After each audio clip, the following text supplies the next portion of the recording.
think we're going to get started. Thank you all for joining us. Sorry for, we like to run fashionably late in LA, so but now we're ready, and hopefully we'll be pretty quiet. If there's sound issues, please let me know. And I think I'm the only one here that can hear you. So if I keep talking, it means I didn't hear you.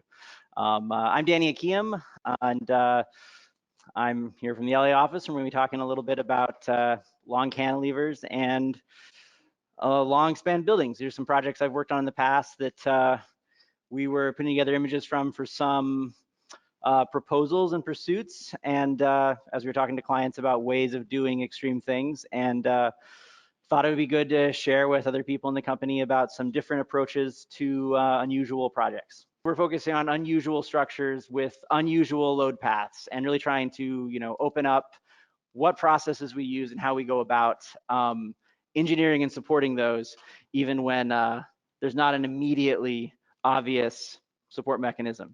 So these were just some hand sketches of different load paths that are unusual, and emphasizing that there's lots of different ways to support anything. And I encourage you to, there's always the tried and true, top down, add a column. Cantilever is very familiar, but there's lots of other ideas that we should look at. And these are just a few of them, just to emphasize that there's usually 100 different solutions for any problem. And there's the agenda that you can see before. We're going to be talking about the Broad Vault, which we'll return to in a second. And then we'll talk about general approach that's worth keeping in mind for these unusual structures, and then have a few other examples of how these get applied to other buildings, including, simple spec office buildings that can be made pretty dramatic and exciting. So the Broad that you're used to seeing, beautiful from the outside, but the important stuff is what's happening underneath, important to us. The structure, how that gets supported, what the bones are. And you can see from this image, a lot going on. We're going to dive into these lower two levels, the concrete, which is the vault portion of the structure. This is showing you architecturally what that vault is, which the architect always thought of as even billing between the veil and the vault, but really the exterior, obviously architecturally, always gets emphasized and always gets celebrated. But these guts, which are a huge struggle structurally to make this level of kind of cantilever and concrete finish work, are as important of a focus of the project. And these are the constraints that they was piling up. Of course, very little deflection, very high load, very long cantilever, trying to make all those work over a glazed edge at the street that everyone would see as soon as they came in the building. That was the challenge the architect presented to us. And these are the unusual shapes they give you. Are they giving you a slab? Are they giving you a wall? Sort of is the answer. It all gets sort of merged. They're giving you something. We know it has a structural value, but how do you apply ACI to that? You have to kind of move beyond code and stop thinking about that as the rigid link and start thinking of how we actually use what's presented here. And you can see the ones on the bottom, very little support, very little value to these, but still potentially useful. They land on the slab at these very limited areas that we can use, but there's lots of holes in that. And this is to an architectural logic that doesn't follow structurally anything that we, would normally think of as a column layout or a grid. This is an important image, especially for you that couldn't see it before on the phone, of how we conceptualize structuring what's an exposed concrete slab through phases of construction, separating out finish control in blue from actual structural concrete in green that could be poured in a series of phases to actually reach the structural level. And the downside of this being, of course, that you can't ever actually finish or even see the finished layer until the whole thing's done. And you have this, danger moment of removing the foam and looking to see what sort of voids, what sort of finishes you're getting that's supposed to be the awe-inspiring final look of the project. So that led to that concept being scrapped, and it's going to one that focused on structure separate from architecture, structure still needing to fit within the architecture because that same profile that undulates is still there, but now we actually have less structure because we need a void and then they have to build out to create the structure. So we have to try to still capture what we can within those spaces, which leads to weird battered walls, sloping columns, also have a structural value, but all unusual, but doable. And this was the solution of the metal stud guy to actually allow us to separate out finish from structure. Because the architect, when they started the project, thought there was no way to do it. They had to do monocoat. They had to have the structure be exposed to get this concrete finished look. And I wouldn't say the final finish looks exactly like finished concrete, but it looks better than the level of finished concrete the contractor could achieve with these undulations. And that's what lets the architect be happy and the owner be happy with the final result. So whenever a metal stud guy tells you he can't curve studs, tell him he can, if he does a lot of testing and gets a big fee, basically. Structurally, so we modeled what was left, the faceted straight portions. So this is just images from like SAFE and ADAP models because we were parallel modeling these slabs, trying to capture all the tapers, with segmentation. The rainbow represents the change in colors or the change in thicknesses. The rainbow scheme was more just an engineering aesthetic choice. The first pass didn't work. I think the big changes between what you just saw and this one are this area in blue where we kind of had to create a beam, but not a beam like you think of it. We just thought, well, if you throw 42 inches of concrete across a thin piece where they can have a little more thickness, it acts like a beam. It stiffens the concrete. Figure out the detailing later, but from a stiffness perspective, because all this is stiffness driven, this isn't strength. We have lots of strength. This is, don't let it move more than ½ inch. And we're like, okay, how do you do that? A lot of thickness. This slab goes from 18 inches to 72 inches thick. It was a mass concrete elevated slab. Kind of unusual. But enough, now we're finally catching up, but that wasn't enough going below. We had to also go above. And reversing load flow and looking in all directions from where your problem is just a good lesson for any project. The solution here definitely was to try to grab the upper levels and actually get some frame action between the gallery and the archive level through walls and columns. And getting the architect and owner to accept not a column-free space, but that some of these walls that we think of as partitions could actually be concrete, could actually be structural, and could turn what's two independent office gallery levels into combined structure. That was a mentality they had to accept, but that let it work structurally without, a total redesign, without abandoning a concrete scheme. But you also have the problem that concrete creeps. While concrete can get us the stiffness we want and the form we want, it tends to fall down over time. And that's a big problem because when we say ½ inches, we're talking about long-term deflection with creep. They don't want this slab to be unlevel. It's a gallery slab that's going to have artwork in it that's worth more than the building. So it's worth spending more on the building to get it to work. So ADAP can do a lot of things, including model mass concrete slabs with bridge PT tendons. Good to know. Our software tools are there to scale up to the power of structure we need. And we need to have faith that we can use that software to capture that and faith in the modeling. Throughout this project, the problems we had when we had problems were always because we doubted our analysis and then added conservatism and then found that our predictions of deflection or movement matched our models better than our conservatism because we built so much time and thought and QA into the modeling process. So this is just interesting because this is large PT where you get multi-strand tendons that can have 500 kips per bundle. So that's a nice tool that's available that PT contractors can do on other projects. This just shows you a picture of the walls being constructed, battered walls that slope. Little image of how they're detailed. So you had an approach of you take normal wall and column detailing approaches, but you can apply them to unusual shapes. And this is all normal code processes. We are scared sometimes of what the city will accept, but if we do the level of detail and scale up our level of detail and analysis to the complexity of the project, the city plan checkers are very happy to come along with us and dive in. It's not a peer-reviewed project. This is all standard plan checkers who want to be partners on these kind of exciting projects too. Image of what you get to as far as slab PT cantilevers. So this is, the PT is huge, but it's in an 18 to 6 foot thick slab. So there's lots of room to walk around. And a picture of the pour. And so what's interesting about PTing at this level, and I'll leave the slide up while we talk about it, is you address the creep actually by PTing to the point that the creep is up. That we PT enough that we reverse, where we expect the tensile stresses to be, and over time we actually get a little bit of uplift on this slab.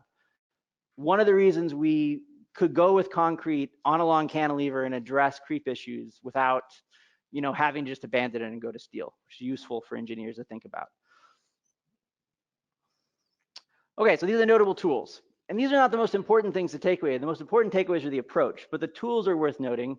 Mass concrete slabs, battered walls, lots of PT. All of these things had a cost, but in a building that has a square footage cost of $1,000 or $1,200, this is fine. Just getting to a solution that works, that's the victory, that's the touchdown. And, you know, they're excited that you keep their concept and the owner gets their vision. But that all requires, you know, some approaches to the project that are worth talking about. So an interlude here, we talk about approach. Because this is actually, I think, the most important part of the project, is not all these tools are for every project. You can't go to mass concrete or bridge PT on every, you know, simple residence or office building. So we always have to read the room and understand who the architect is, who the owner is, what the goal is. There's a point at which structure can be very cheap until it's not, until the owner decides that it has a cost and it's too much. And so understanding how much we can push and how much we can bring the owner and architect along on complex visions is important, because we get ourselves in trouble when we take them to a complex extreme engineering solution and they don't want it, they don't want the cost. So important first rule always. But then once you have freedom, use everything. Every wall is a potential source of support. Every piece that's not, even pieces that are glass, your curtain wall mullions can become a column. Your glass can become a shear wall. I mean, these are all things that are doable and are within the realm of technology and testing, as long as we kind of open our minds to those opportunities in our buildings.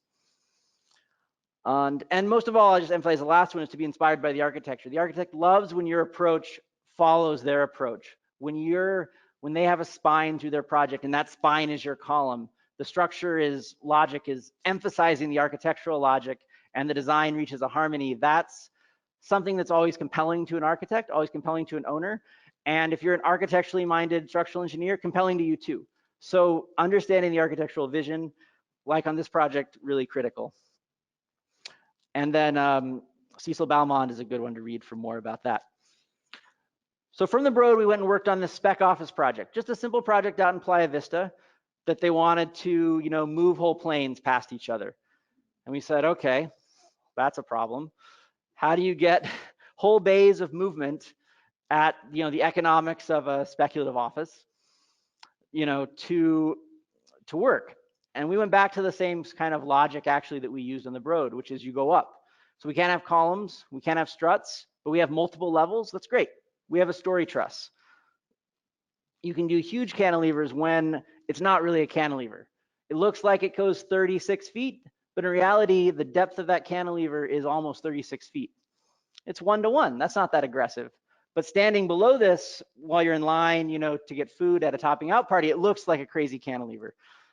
So that moment of looking at it and wondering how it was done and being excited by it, that's gold, like for you as an engineer, and for the client as marketing this project. So briefly, they showed us these renderings at first. So the first concept, of course, because, you know, we're conservative engineers, is let's put a strut there. You know, we know we have the height, but how we want to capture that height is, you know, with something really solid, a diagonal. But then they tell you, no, no diagonals. This is our space. That's leasable space that you just took away. It's nice that you have structure, but that wasn't the only, you know, the only ability. It's possible to, once again, look at what you have. Can you do a truss without diagonals? You can, right? Vierendeel trusses have existed for a long time, and there's well-established ways of designing them where you have moment frame trusses, and that allows the space to stay open, but to achieve these cantilevers.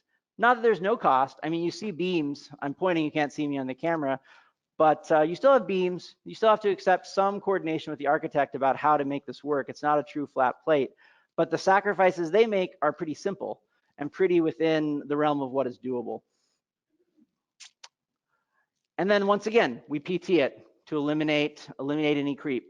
So there's the same process used for museum at $1,200 a square foot, brought to a spec office building at, you know, $450 a square foot, that, you know, is now a home, I think to Facebook. In Playa Vista, they're renting all that place. So some notable tools that I just talked about is what we used. They're unusual, but they're all well established. There's literature, there's design procedures, lots that you can rely on.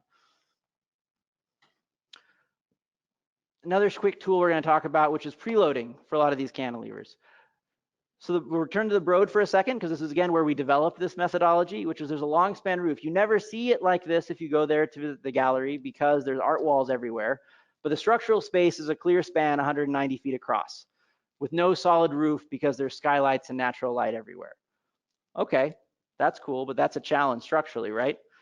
So how do you start framing that? So this is the architect's initial concept. Because they're smart guys and they understand that we need to have a structural system for how you're going to frame this out. And their thought is, okay, you can bury your structure in my skylights. You know, you got this little room, and you're like, well, it doesn't fit a normal wide flange. And they're like, that's fine, use a T. But can you do T-shaped wide flanges? Well, you can do anything if you build it up out of plate steel. I'm gonna skip these for a second and just jump to the, there we go, that's the T. It's one Yasushi tall. That's one of the architects on the project, who's about 6 foot tall. And it works pretty well. Your bottom flange just ends up flipped, welded together. So you still get a balanced section, you know, but it looks like a T. Achievable. Weird steel shapes can be analyzed. There's processes in ASI, AIC, but we have to be willing to go there and willing to do something a little unusual. And the solution here is less weird, but how we address the secondary effects of it is what I want to talk about, which is where the preloading comes in.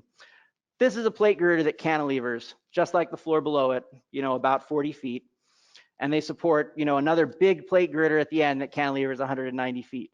So when I tell you that I'm going to have a beam that goes 190 feet supported on cantilevers that go 40 feet, you know, there's going to be a lot of deflection. Like, that's going to move a lot.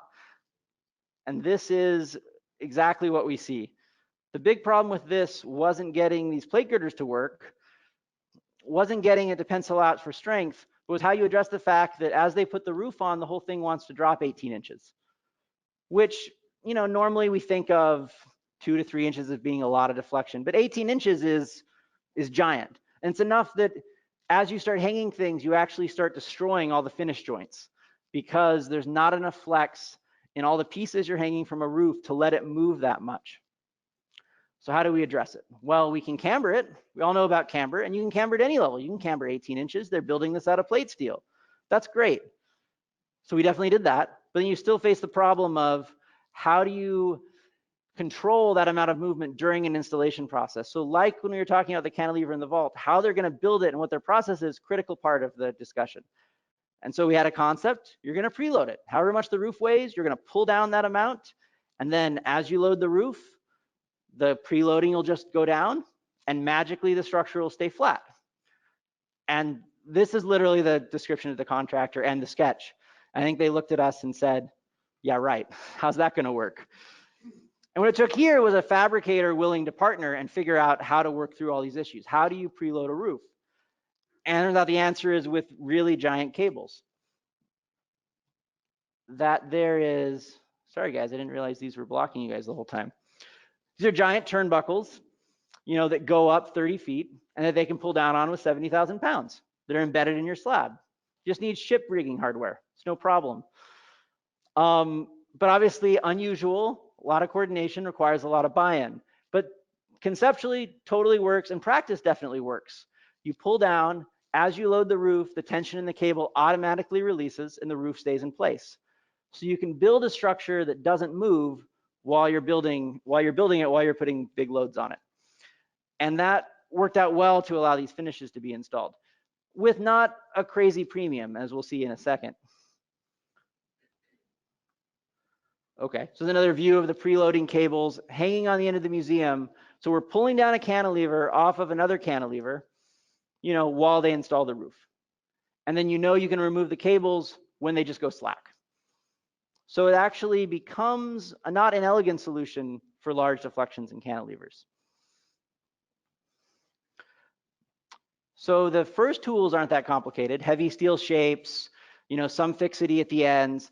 But the preloading, the camber, the addressing, the construction sequencing becomes the big tool to take away. So this is the last kind of new project we talk about. Is we took this same philosophy to, again, a spec office building out in Playa Vista that arguably has a more impressive looking cantilever because it's just a flat concrete plate hanging out in space. And once again, though, let's get past the rendering. You can see just the structure. And it pretty much is just a flat concrete slab hanging out in space, except for you kind of see near the roof, there are these big boxes. So those are our beams. The roof is actually supporting the slab. We have hanger columns. So here, once again, not being able to go down, we went up.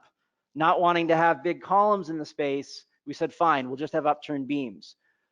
Upturned beams are great at roofs, especially when you have parapet, where you have mechanical equipment that have a parapet screen. Anytime you have a parapet screen, you can have an upturned beam, and you can hide everything in the structure. And it was a good solution for the architect and for the space to get this dramatic end. Here's an interior view. Same idea. All you're seeing is the upturned beams and the flat slab. And where this pulls from the museum example is the same concept of preloading, because with this you have the exact same problem. Is that slab, before the steel engages and cantilevers, wants to deflect 3 or 4 inches. And how do you get past that? The fact that your structure at these large levels need to move a lot before they actually work. And then preloading, once again, brought to this. This preloading actually VE'd from the project, and they just accepted 2 to 3 inches of deflection, which you can't necessarily see in the picture. But this had a premium of about, the contractor gave him a change order of like $50,000 to do the preloading, which I thought was a bargain. But the owner decided they were okay with 2 to 3 inches of deflection. But that's the value proposition for them, is whether you, how flat you want it to actually look at the end of the day. And for a spec office, your decision-making criteria is a little different. I still would have liked it if they'd gone with this scheme though. And not at much of a premium. That's the final view from the front. So the tools aren't crazy here. Heavy built-up shapes, upturned beams to hide them, preloading to try to make it flat. But again, the tools aren't the most important thing.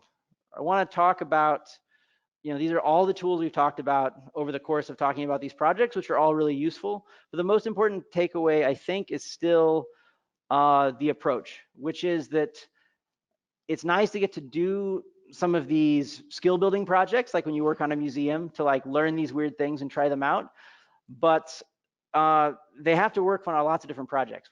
Every project's not a museum, but we have the opportunity to take some of the knowledge and ability that get used in other forms of engineering, other forms of construction, and apply them to our normal buildings. And sometimes they can make what can be conventional spaces really exciting and dynamic, and actually compete with the architecture for what's exciting about the project and what's compelling about it, and get us a lot of kudos. For some of these, we immediately get questions of, how did you do that, from other engineers. They want to know. You see that cantilever hanging out there and it looks scary. Like, they know there's a logic, it's not falling down, but that's exciting and rewarding, and certainly sells itself, I think, for some of the images of the building at the end of the day. So with that, I'll just leave you with, we're at Miyamoto, we want to make the world a better place. And for some structures, that means making the structure more magical and really exciting people about what we're providing. So that's it.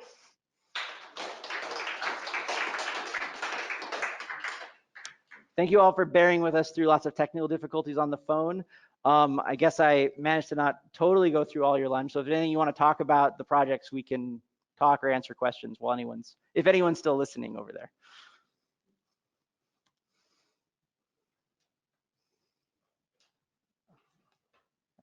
And I actually can't hear you right now on the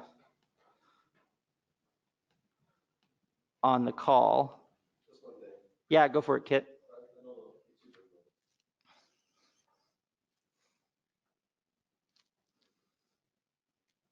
So what were you saying? Okay, I have a question. Yeah, go for it. Oh, I thought you were gonna ask me. Yeah. So cost.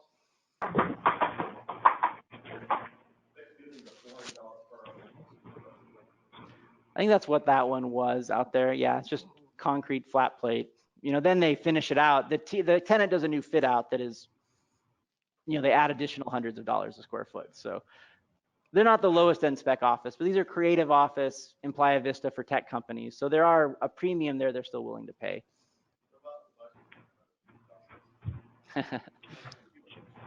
Yeah, how you do it? Well, I think you can do things at the same scale. There's a project I wanted to show but I didn't want to overload it, where we added cantilevers to an old non-ductile concrete building, and we just, they're not huge, they're like 15 feet, but off of the existing edge beams, and we FRP'd them for torsion, and then eliminated the slab inside to create double height spaces. So FRP is pretty cheap. You're getting double height spaces inside.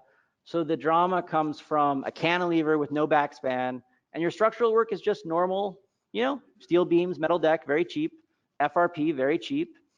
And you can do, it's part of a retrofit, so you have bones that are already there, but the project can make compelling spaces where the structural portion of it isn't that costly. And our problem is the structure is never the most costly part of the project. It's that if you add 1%, or like the resiliency discussions, 0.1%, you still got to sell them on that 0.1%. So it helps that the client isn't already making the lowest cost building they can, but yeah. On the spec office building, did you consider steel? That looks like a good candidate for steel instead of concrete. What drove the concrete decision? Could you repeat that question? Oh, that's a good. Thanks for the reminder. I didn't repeat Kit's question, but for those of you that couldn't hear, his question was what we do at $150 a square foot. So that's what I was trying to respond to. But Jeff's question is for the spec office building we looked at. No, you mean the last one, right? The Playa Jefferson. Did we consider just using steel for it?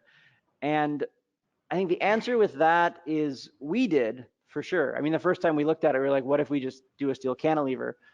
But the architect had very specific material goals. So it has a wood roof that's exposed. It's small enough that it has a wood roof, and we still have steel beams in the roof, but it's mostly wood framed roof. And they wanted the underside to be a concrete exposed surface. So you can get that finish under steel, but it doesn't look the same. Also, the depth was an issue. Like whenever they do these, I don't know if you saw the rendering. If we come up here, I think this is I glossed over it, but whenever architects draw these like offsets, you see there's no room for structure, right? Because you see it looks like there's an overlap, but that's a guardrail. They just show one box moving past another box. So the closest you can get to that is a thin concrete slab. Like, okay, give me 8 inches at least of overlap, because otherwise I'm stepping your deck to get it to look like no overlap from the outside. So steel, as soon as you go to steel framed and I need 2 or 3 feet, it's, yeah, but that was the thinking. I mean, I love it. I feel like every project recently, the architect's like, okay, move the mass, as if it's nothing to move one building past another. But Hey, Danny, I've got a question. Okay, well, 1 second. Let me repeat Jeff's question. Jeff's question was, did we make money on any of those projects? I would say that, like, I like to work on loss leader projects. You make money on the next one, right? It's like the client always tells you. I will say that on the big museum project, all our invoices were eventually paid.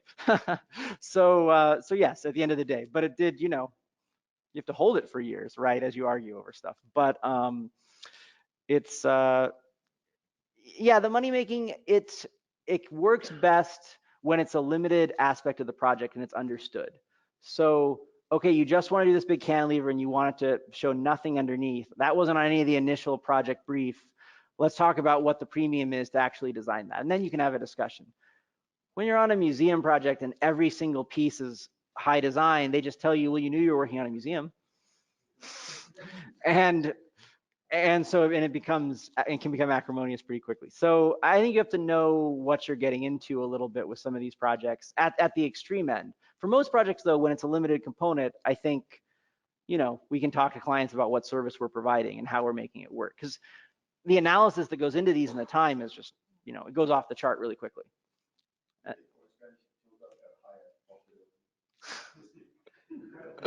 I think so. I mean, in my experience, like the most profitable work is the projects that don't get built, the reports.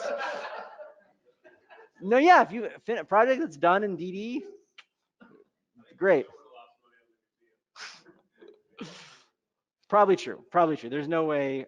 It helps to have, it helps to be legacy seeking and not profit seeking. So when you get there, let us know. We'll go after some projects. Yeah, you're about to ask a question on the phone. Go for it. What kind of software we're using to design some of these cantilevers, and then what software we're using for kind of lateral on some of these buildings? Yeah, so We're generally using ETABS or SAP for the lateral, and then we'll also use them to validate some of our gravity designs usually to see forces when we're talking about multi-level. What happened during this Playa Vista project is ADAPT actually, let's see if I have a rendering. The bottom right is a rendering from ADAPT. Is their software advanced to the point where they do multi-level now? So you can do multi-level PT and actually capture the effects of frame action, across multiple levels, and that's really powerful. We similarly did it on, there's another building on this site that's like long and narrow that has some of the same things. It just doesn't look quite as dramatic as this one. But it actually works really well, and we would specify a lot of surveying before and after pours so we can get deflection information in the field and kind of calibrate and understand how that looks versus our models. So there's like a knowledge building from project to project as you kind of learn how to calibrate these. The nice thing about these PT projects is ideally we're PTing it and keeping it uncracked. So we should be able to capture more accurately in the model, where we're, trying to eliminate this cracking, what's actually happening. For the crack slabs, obviously just normal two-way slabs, it seems like it's always a little bit of a mess, like accurately to getting deflection information. So the processes here though are, just a lot of modeling, a lot of thought and research into all the properties. ADAP can definitely do it. When we did the project before this, the Broad, and we started using the slabs above, our problem was ADAP wasn't multi-level.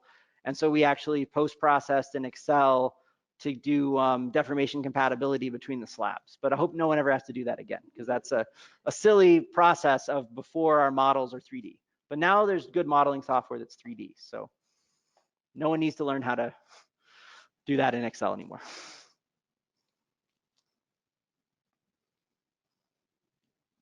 Any other questions, comments? Oh, in the room? Yeah, go for it, Rashid. Just a question. Can you hear me? Sorry, one second on the phone. Yeah, Farshid in our office was asking. He asked if vertical acceleration was not a problem for these, which is Farshid's polite way of saying WTF about the vertical acceleration. So no, it becomes a big design constraint. Like we have to apply, I mean, we're looking at that code required 0.2 SDS up, and for the big, where you have the mass concrete slab and you have an average thickness of say 4 feet, that's a huge upward force. So you actually end up needing to reinforce for that. So the slab is PT'd to be uncracked, but that's at the top for your cantilever. And at the bottom, you still have a lot of reinforcing because in a big seismic event where we assume we can have some cracking there in that PT'd slab, you still have a big upward cantilever force to design for. So it is a problem. I think from the high performance questions, is the 0.2 SDS enough? And I don't know. Like I haven't studied that on projects like where we tried to capture what the real vertical acceleration should be. And I assume at some point we'll start getting into more accurate vertical acceleration estimates in the code, but thankfully right now it's still simple. So basically the deformation without vertical acceleration, right? Just for right. gravity. Right. It's all about the like sustained performance. In a major earthquake, they're going to have movement. There was a discussion for the art museum about about isolation and about more advanced seismic systems to try to protect the art better. And that also, you run up against like, the owner's level of commitment to their art. There's a commitment that goes so far, and then cost is no object until it's an object, and then it just stops everything. Yeah. And then on the phone, were you about to ask another question? Yes. Question. How did you deal with construction staging and adapt?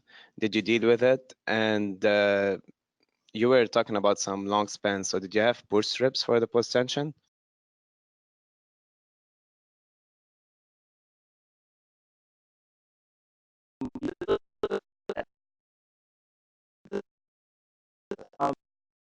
We dealt with the construction sequencing by like specifying it away. We basically said they had to keep it all shored. Like for a Vierendeel truss, right? It's not self-supporting until the whole building's built. The building is all a system. And so the normal kind of thoughts about shoring and reshoring, like you would in a concrete high-rise, just don't work. So I kind of glossed over that as one of the approaches here, but long-term shoring is sometimes the best, one of the best immediate solutions, because cantilever, they're not trying to finish the inside below the cantilever. So it's easy for them, easy in the sense that it doesn't affect their sequencing, to just leave it shored all the way down until the whole thing's built. And because there's other slab areas they don't want to leave shored, they're still stressing as they go, but that's fine. Like they can stress the cantilevered slab and then leave it shored, move on and build the next level. By the time we get to the top, every level's stressed, and only then is the structure actually seeing its weight. This was actually a construction issue and comment because there were some areas where the contractor wanted to treat like a traditional concrete building where you remove shoring and reshore, and in a few limited areas they actually did that without asking us and without following the drawings. And what you see is locked in deflections that happen from that process that then we can't control, because it's cracking like a single level cantilever before you ever get your final design. So that's coordination, the contractor being on board with an unusual process and building that into their cost model of the project. So long shoring and getting into the contractor's shoring design, well, not something I talked about, I think is just as important with any of these extreme concrete constructions, because one of the first things you want to do is have them shore it longer. So getting them to accept that is like one of the first tasks for sure. Oh, yeah, Farshid, go for it. Give us some margins of like challenge, problem, impossible. Like, if I see a cantilever, okay, so if I say, okay, it is impossible, roughly, okay, it's or it's challenge. So Farshid in our office, for those of you on the phone, asked if I could give any margin for like problem, challenge, impossible for like cantilevers. And what I want to say is there's no impossible. There's only, we haven't solved it yet. I mean, obviously these get pretty long when we're talking about 40 feet, 50 feet, but, are doable with, it's not, I wouldn't say it's conventional construction materials, but it's conventional materials used slightly unconventionally, used at higher cost. Since I haven't gone longer than that, like if I saw 70 feet, I'd say, okay, I need to think about this. But I have another, I should have showed that. We developed a scheme for the Cleveland Museum of Art that was cantilevering, steel frame cantilevered atrium roof 120 feet, because there was a historic building that we didn't want to touch, but they wanted to put an atrium between a new building and that building. So we said, okay, we'll cantilever it and then we'll backstay it. And this building is a concrete tower, and the whole tower resists the cantilever. So you have one level takes the roof, has a thrust from the roof, and the top level takes the backstay and has a thrust from the backstay. And that whole slab is PT'd to counter the force from the cantilever and the thrust. And it worked, full design, because ultimately they found a way to thread columns through the historic structure. Seeing the solution that was required to not touch the historic building, push the architect and the team to find a way to accommodate the more direct solution, which was provide a damn column in the building so we don't have to cantilever 120 feet.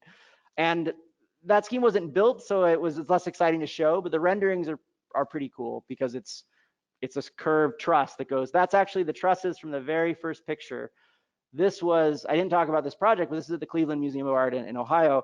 And so this is the truss coming down. You have the historic building on the left and the new office bar on the right. And this is a simple span, beautiful, simple span, nice to go. Yeah, but when it was cantilevered, there was a backstay cable that came across the top of that. And that was doable. So, so that's extreme, but I'd say still doable if the client understands what's required and the analysis that's required and the cost that they're going to pay to get there. Also studied on the long span front for the Friends of the Hollywood Central Park that wants to build a cat park over the 101 freeway in Hollywood, how to span that park over the 101. And normally you'd put columns in the center, but there are spots where, because of visibility, because it's a very old highway, they don't want any columns in the center of the highway. They don't think Caltrans will accept columns in the center of the highway. So, okay, how do you span 250 feet to support a park across a highway? And the answer there was like, basically, you're building 14-foot precast, pre-stressed girders, like at some batch plant that you have to build on site. I mean, the costs get into like studies for concepts that are in the billions of dollars, but still doable. You can span, it's just a bridge, you're spanning 250, 300 feet. It's not a structure anymore, it becomes a bridge, and then we just line up enough bridges next to each other that we call it a building. But, so I'd say it's all doable. I don't want to keep everyone longer, but yeah, if you have any other questions or things to talk about, I love talking about this stuff. So feel free to reach out to me, and we'll discuss. So thanks, everyone.